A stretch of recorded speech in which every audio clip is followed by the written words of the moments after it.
Well, this is not a railway related project, although it is a power supply, so it could be used for railway. The problem is these should be inside the board. If you wonder what a capacitor looks like when it's starting to go wrong, they should not start to swell. These ones are covered. They normally have a little cross in them. If you're looking at anything and you see it forming a dome, you probably won't be able to tell. You might be able to. That's knackered, or it soon will be. The problem I have here is to buy all these will cost nearly £21, and I could put them in this and it still might not work.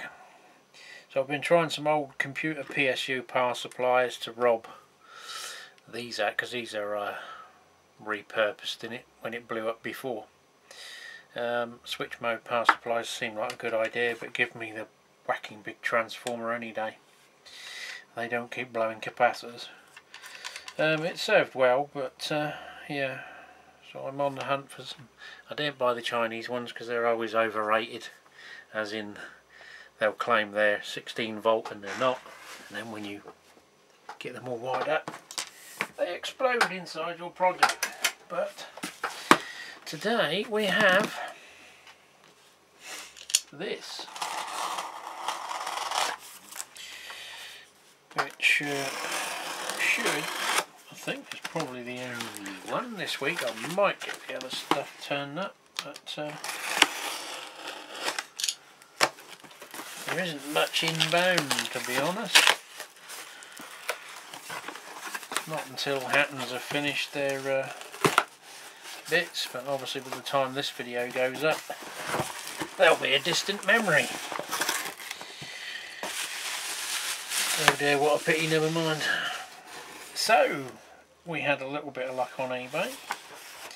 Wouldn't say they were a bargain, but like, well, I paid what I put these values at. Some people value them a lot more, although I haven't had them out of the packs yet, so I've been after some three-way blinds. These are used. They don't look too bad. There's a little bit of wear on the frogs, but I value these at around £12. Everyone on eBay values these at around 18 to 24.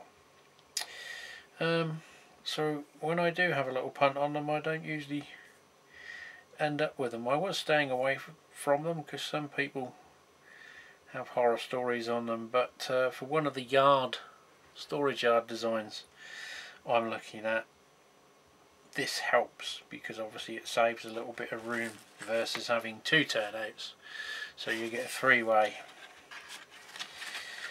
which I got a couple of those, and what I tallied them up at, two of these at 12 quid, 24 pounds, and £7 for each of the other ones, although we've got medium and long.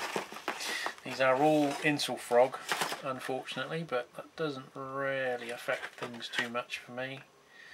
Depending on where they live, anything that's going to be scenic on the main line, then I will try and keep Electro Frog. Now these do look unused. There's no pin marks from securing screws or nails. There's no holes made in them. No marks on fish plates, although that one's got the fish plates missing, so maybe it was in somewhere not very busy. But I can say these are £12 on Hattons. Like I said, I valued them at £7 each when I was working out what I was going to bid as an average for the turnouts. Make sure we haven't bought a pile of scrap. It's in its plastic baggie. I think this is the Y. By the looks of it, yeah.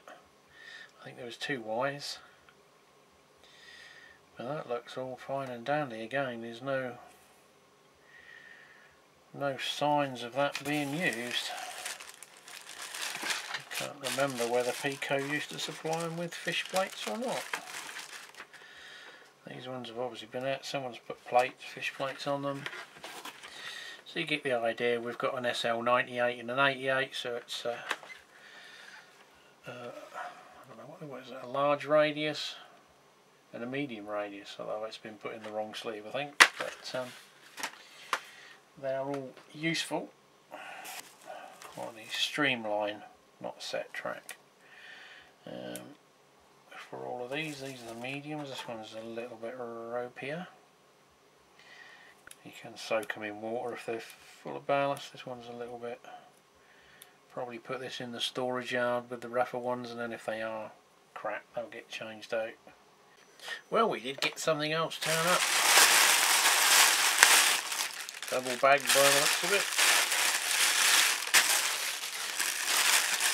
Grey mailing bags are a giveaway. It's from AliExpress, which I'm surprised actually, with it being Chinese New Year, they got this back. I think if I remember there's 15, might be 20, I can't remember now, but we bought some more servo motors for automating turnouts, and possibly some other little projects that will turn up for motorising things. Well, today's arrival needed a little TLC.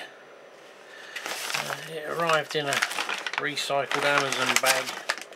It's an AccuRail kit that had been assembled. I wouldn't mind a few more, which is a bit thin on the ground, period, because obviously it's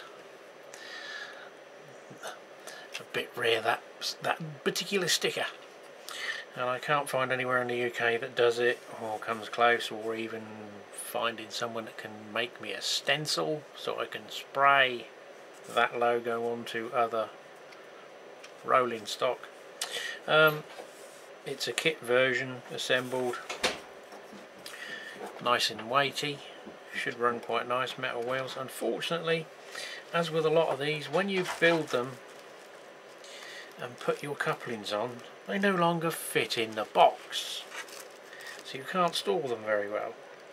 Now, someone had cut a slot in this to accommodate the extra room, but unfortunately, though I don't know which couplings they are, they're not KDs, they're the plastic knuckle.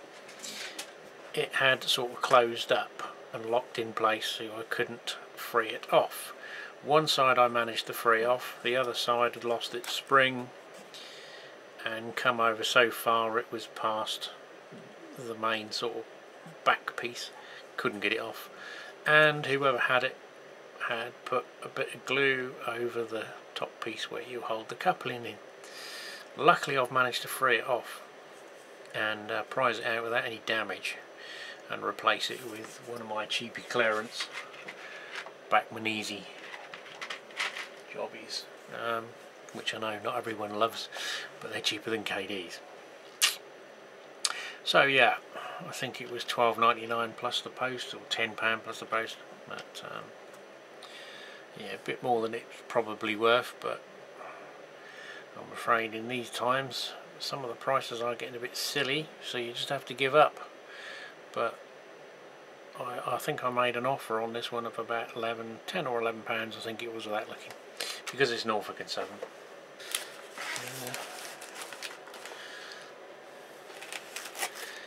Not